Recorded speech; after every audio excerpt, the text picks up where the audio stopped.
Hi there, my name is Namaris Velez, and I am a senior here at San Diego State University.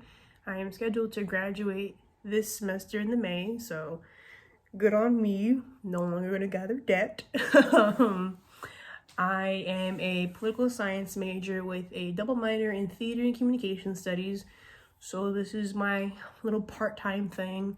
And today I'm going to talk to you about haptics, and specifically 3 different theories that I read about and learned in this chapter.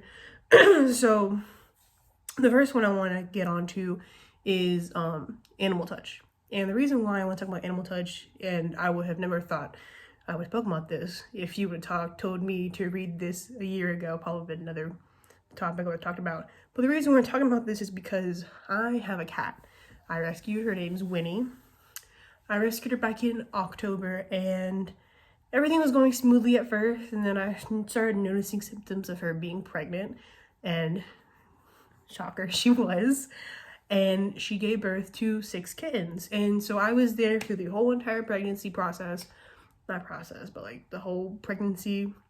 And I was there to watch her give birth, and I watched her raise these kittens for the past 9-10 weeks now. And so I remember at the beginning, she was always constantly with them, constantly licking them, constantly touching them. And just as the book mentions, touch was a big thing, and specifically licking, because that was the way that she would stimulate the kittens to use the bathroom. And because of that, well, not because of that, but touch is a really important thing for animals, especially with the mother, because if animals are taken away from the mother at a too early of a stage, like let's say 4 weeks, then it should have shown that they won't really develop properly compared to other animals. Like if it was an orphan kitten, then that's different.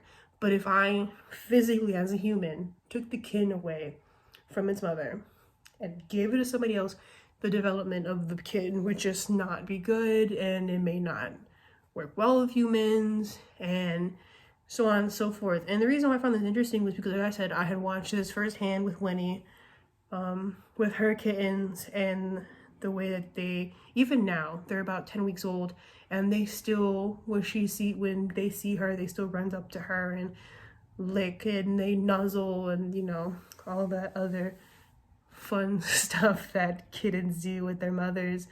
The next one I want to talk about is same-sex touch. I actually found this section of the chapter really funny, because there was there was a part in there that I found really shady. It was like people want to look into how the author had found that there was a lot of research on the same-sex touch, but people are super interested in the same-sex touch issues. I just found that really funny. And the reason why I brought that up is because I myself am bisexual, and most of my friends are gay or part of the LGBT community. And I've noticed that with them, like especially with my female friends or my girlfriends and my guy friends, we're really touchy, and we greet each other with hugs. Just a couple of homies, just little, smooches on the mouth. No, not really, but we as gay people, we are a lot more touchy, a lot more friendly. Like, I know of instances of when me and my friends have gone to the club, and we're really up close with other people. Like, I've had my friend have been approached by other guys, and they start dancing with them and started touching on them and all that. I've had experiences with girls coming up to me and touching on me. It is unwanted because it's not consensual, but you're just really touchy-feely. It's not the same as I feel like with heterosexual friendships, because I feel like with my heterosexual friends, God, I'm trying to think if I even have any. No, I do, but I'm not as close with them. With heterosexual, I'm not as close with my heterosexual friends as I am with my gay friends.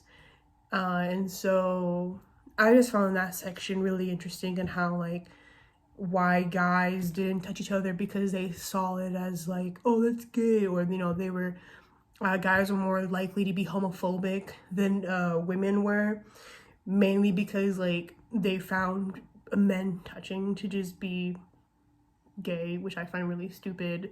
Like, you know, come on, kiss your homies, give your homies a hug, you know, uh, long hugs. And the last topic I want to talk about is types and functions of touch, and specifically I want to talk about social and polite touch. So I don't know if you can tell the little necklace, I'm Puerto Rican, and in my culture it is normal to when you greet somebody, you give them a hug and a kiss. So you say, you know, hug, kiss, and you go bendición or blessings or whatever. And that's something you don't really see like in American culture. It's more seen in like European and Spanish cultures.